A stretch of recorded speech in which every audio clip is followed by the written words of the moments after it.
Every Dragon Ball series has taken us on a wild, unforgettable journey across timelines, universes, and even realms beyond death. But how did each of these stories actually end? This is every Dragon Ball series finale explained.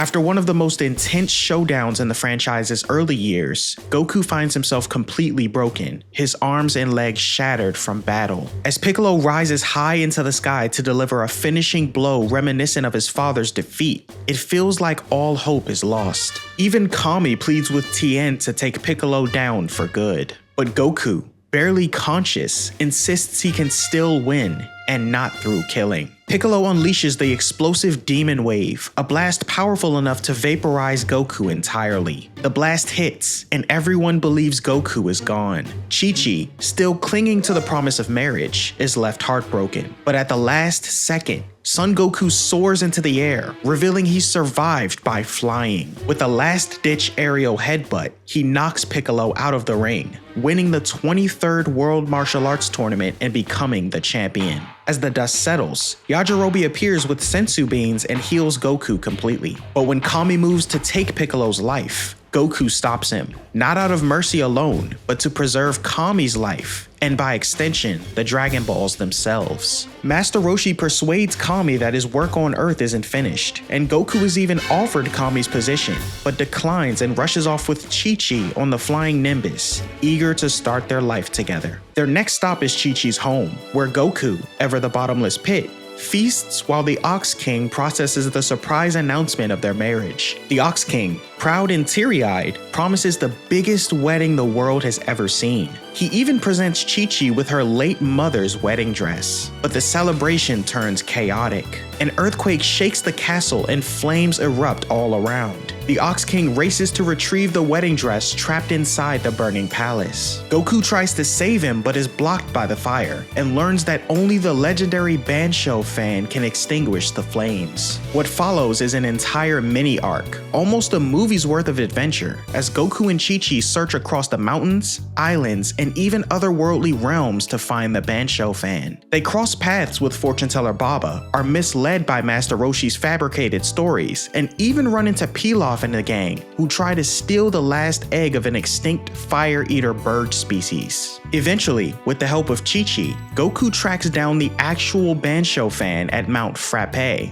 only to find it useless against the flames. Their last resort leads them to the magical furnace in the Dark World, where Goku unexpectedly reunites with Grandpa Gohan. Goku learns that extinguishing the furnace would sever the connection between the living world and the afterlife, causing chaos. A battle ensues with the furnace's guardian, Anine, but thanks to Chi-Chi's unexpected preparedness, carrying the needed fire eater shell fragments and rare honey, they're able to repair the furnace without putting it out. With the crisis averted, the flames die down, the Ox King survives, and the wedding can finally happen. In a rare, quiet moment, Goku and Chi-Chi stand together, married at last. Goku is awkward as ever about affection, but laughter and love fill the scene as the original Dragon Ball ends, not with a cliffhanger or final battle, but with a promise of family and a new adventure.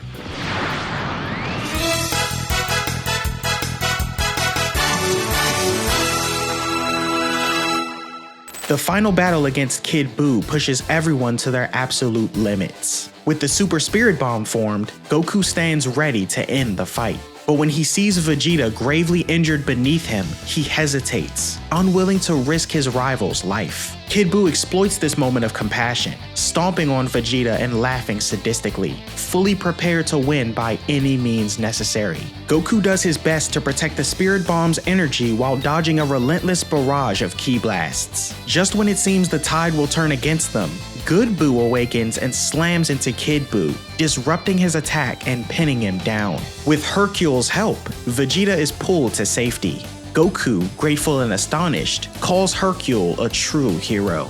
Meanwhile, back at the lookout, Piccolo, Gohan, Trunks, and Goten regroup with their families. Chi-Chi tearfully reunites with Gohan. Bulma and Videl share in the relief as Earth's warriors finally return home. But the battle isn't over yet. Goku hurls the Spirit Bomb at Kid Buu, who counters with his own Majin Kamehameha. The energy clash is titanic.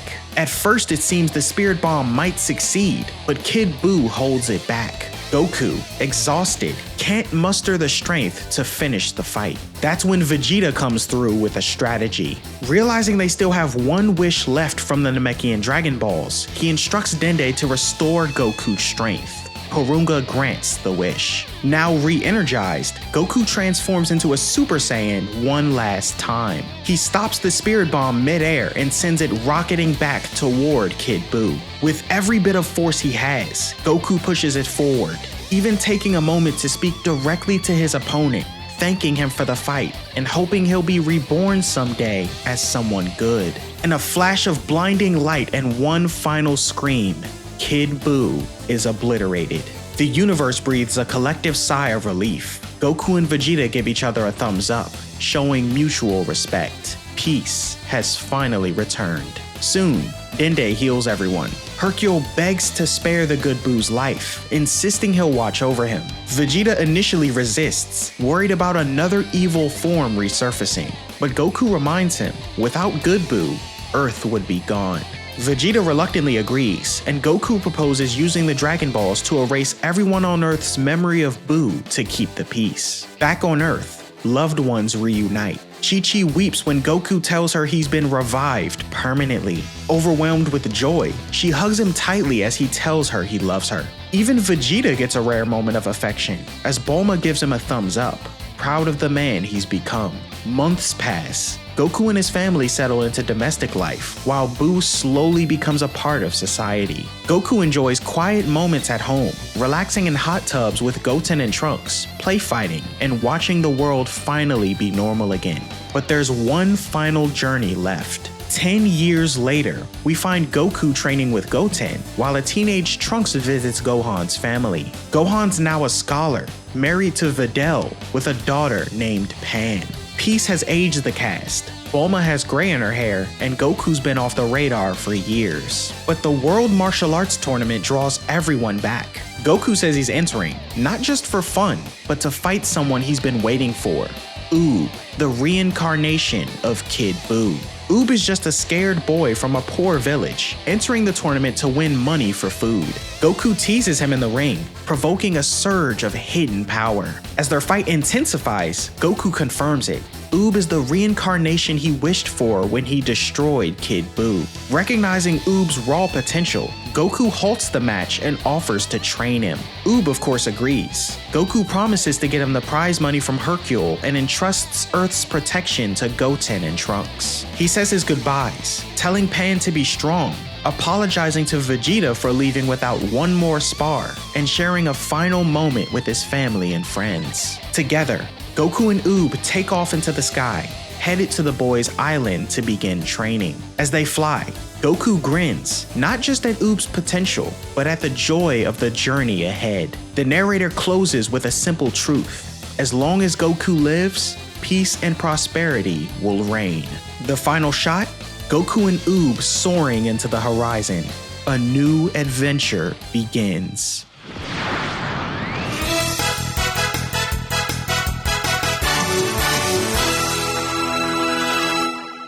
After everything the heroes endured in the Demon Realm, the wish is made. Earth's defenders, including Goku, Vegeta, Piccolo, and even Bulma, are restored to their rightful adult forms. The dragon vanishes along with the orbs, and for a brief moment, things feel like they're finally returning to normal. But there's still one fight left: Goma, the Supreme Demon King. Vegeta demands to take the lead, arguing that Goku already got his shot against Majin Buu.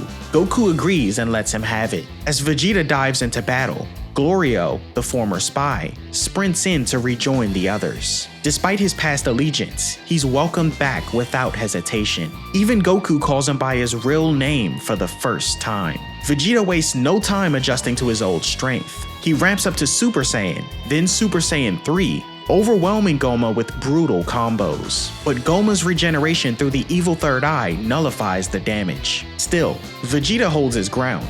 even tunneling Goma through his own ring before unleashing a final flash. Goma counters with a mouth energy wave, and the clash ends with Vegeta victorious. For now. Goma regenerates once again. While Vegeta burns through his remaining energy, Dr. Arinsu has a revelation. She sends Majin Ku to retrieve the Book of Magic items, and they discover Goma's weakness. Strike him on the back of the head 3 times in a row, and the evil third eye will be removed. Goku offers to take over, but Vegeta refuses. That is, until Bulma drops a bombshell. If he doesn't tag out, she'll never take a bath with him again. Instantly horrified, Vegeta taps out. Now it's Goku's turn. He cycles through his Super Saiyan forms, but then he strips off his shirt and unleashes something unseen in Daima until now. A fully grown Super Saiyan 4. His transformation is so powerful it lights up the demon worlds. The fight begins, and Goku starts gaining the upper hand, launching a devastating ×10 Kamehameha that tunnels through all 3 demon worlds. With Goma injured, Piccolo rushes in to deliver the triple strike to the back of his head, but is stopped after only 2 hits. The evil eye begins healing Goma's body once again. Then Majin Ku joins the battle. Pulled into the whirlwind of energy, Ku manages to strike Goma 3 times in succession, dislodging the evil third eye. Glorio stomps it out, ending Goma's regeneration for good. Victory is theirs. Goma is sentenced to imprisonment for 100 years, but in a surprising twist, Piccolo defends him, noting that he never harmed Dende. Instead of a full sentence, Goma gets 99 years, joined by Degesu, who, fittingly, spends the time playing video games with him. Now the question remains, who becomes the next Supreme Demon King? Though Shin suggests his sister, the decision is clear. By technicality, Majin Ku defeated Goma, and so, he's appointed the new Supreme Demon King and forms a council.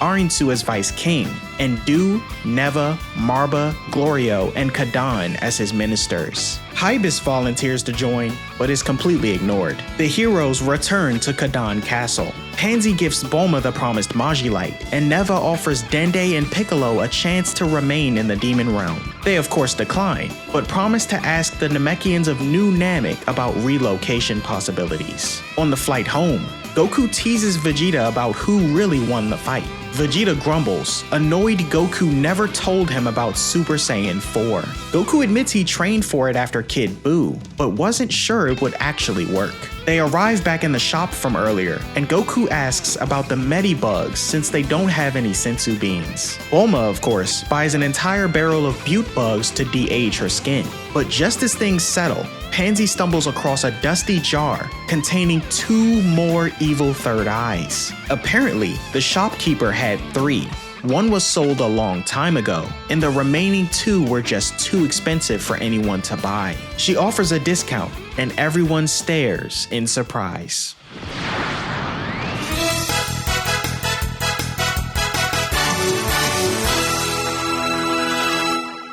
The Tournament of Power's final battle begins with Goku, battered but unbroken, awakening Ultra Instinct once again. It's his last stand, no allies left that he knows of, no more energy to restore him, just instinct and willpower. His moves are sharper than ever, but still not enough. Every time Goku gets close to victory, Jiren adapts. His power is immense, refined through a lifetime of trauma and solitude. But Goku fights not just with strength, but with the spirit of everyone who stood beside him. Goku's Ultra Instinct evolves before everyone's eyes. He deflects Jiren's blast effortlessly, the arena erupting with radiant light. Whis confirms it.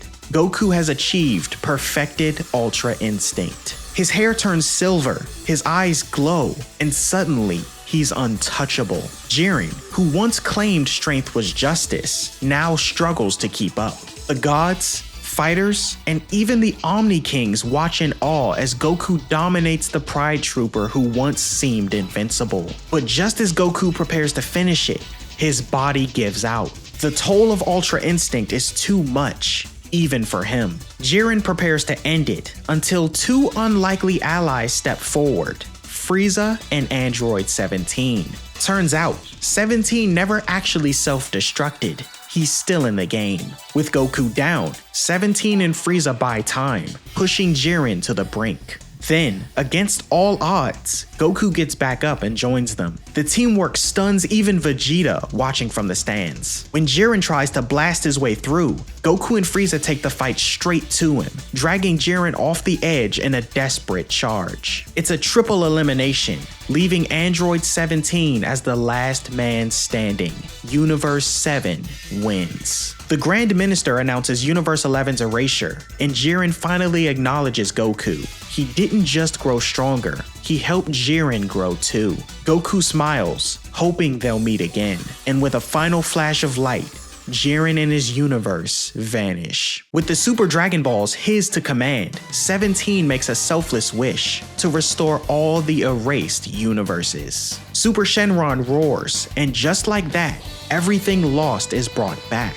Kaba rejoices as he realizes Vegeta kept his promise. Caulifla and Kale are alive. All the universes return, and for once, peace truly wins. Back with Universe 7, old grudges are shelved. Even Frieza is revived, a gift from Beerus for his role in their survival. He quickly makes it clear he hasn't changed his evil ways, but Goku is fine with that, so long as he can put him down when necessary. The Omni Kings, delighted by the whole tournament, wave goodbye, and everyone returns home. As the credits roll, we get a glimpse of life after chaos. Vegeta, with Bola in his arms, finally lets his guard down as Bulma hugs him. Android 17 returns to his island, where Marin greets him alongside Goten and Trunks, fresh from taking down poachers. Gohan finds Pan gleefully using Piccolo's head as a playground toy. Tien begins rebuilding his village. Master Roshi reflects quietly at Korin Tower. And Goku?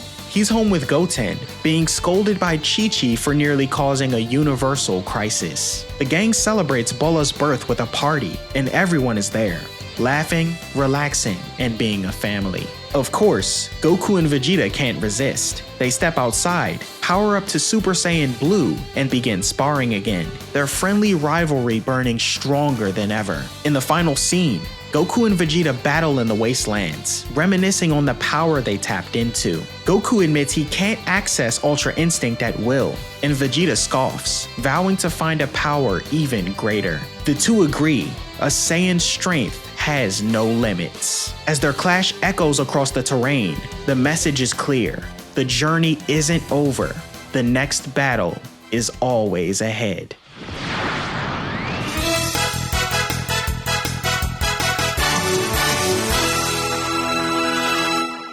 With the last of the Shadow Dragons defeated, hope flickers, only to be crushed. Nova Shenron's final sacrifice fails, and Omega Shenron absorbs the 4-star Dragon Ball, regaining his full power. Goku and Vegeta, drained from battle, can no longer fuse, nor even transform. As Omega prepares to obliterate Earth with a devastating negative Karma Ball, Goku rises one final time, holding the massive energy sphere back with his bare hands. In this moment of desperation, Goku realizes the truth. The Earth has suffered too long because of the overuse of the Dragon Balls. He pleads to the universe, vowing that he and his friends will live on without their power. But the ball explodes, carving a crater across the landscape, and seemingly taking Goku with it. Everyone mourns. Earth is doomed. Omega prepares to destroy the universe itself. But Vegeta refuses to surrender. He orders Gohan,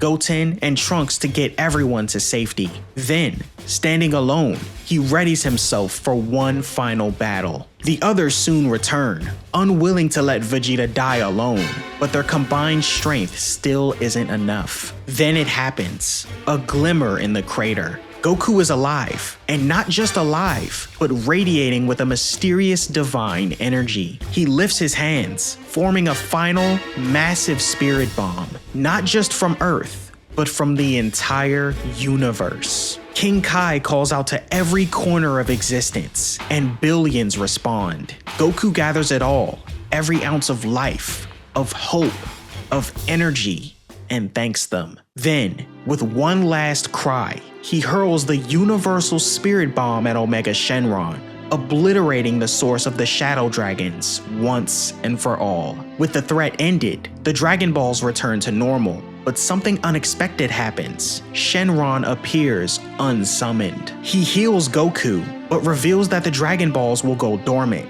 possibly for a very long time. Goku asks for one last wish, for everyone killed by Super 17 and the Shadow Dragons to be revived. Shenron grants it and announces his leave. Then, he asks Goku to come with him. Goku doesn't refuse. Vegeta rushes in, confused, asking Goku where he's going. Goku simply smiles and tells him Earth is in his hands now. As Goku departs, Bulma recalls the first time she met him. And just like that, Goku rides away on Shenron's back, the Dragon Balls circling him like stars. But before his journey ends, Goku visits a few old friends. At Kame House, he shares a playful sparring match with Krillin, just like old times. He finds Piccolo in Hell, watching over the villains. The two share a quiet, unspoken farewell. Yamcha, Tien, and Chaozu catch glimpses of him as he passes by. Then, Goku rests on Shenron's back, tired but content. The Dragon Balls dissolve into his body, returning to the one who first brought them to life. The 4-star ball, his grandfather's symbol, rests in his heart. Goku closes his eyes, and Shenron lets out one final roar before the two vanish forever. 100 years later, the 64th World Martial Arts Tournament begins. All of the Z-Fighters are gone, except Pan, now an elderly woman. Her grandson, Goku Jr., steps into the ring wearing his great-grandfather's gi. His opponent, Vegeta Jr., a spitting image of his ancestor. The two turn Super Saiyan and clash as a new generation begins. Pan looks across the arena and sees him, Goku, watching silently from the crowd, smiling. She races to him, but he's gone. Maybe it was her imagination, or maybe not. As the crowd watches the match, we see Goku one final time. A montage plays, every defining moment from his childhood to adulthood. Then, Goku grabs his power pole, leaps onto the flying Nimbus, and takes off toward the horizon, bidding everyone a farewell until we meet again. And that's how every Dragon Ball series wraps up, or at least so far. Let me know which finale hit you the hardest, and which one you think still has more story left to tell. Don't forget to like the video and subscribe for more content like this. And until next time, my friends.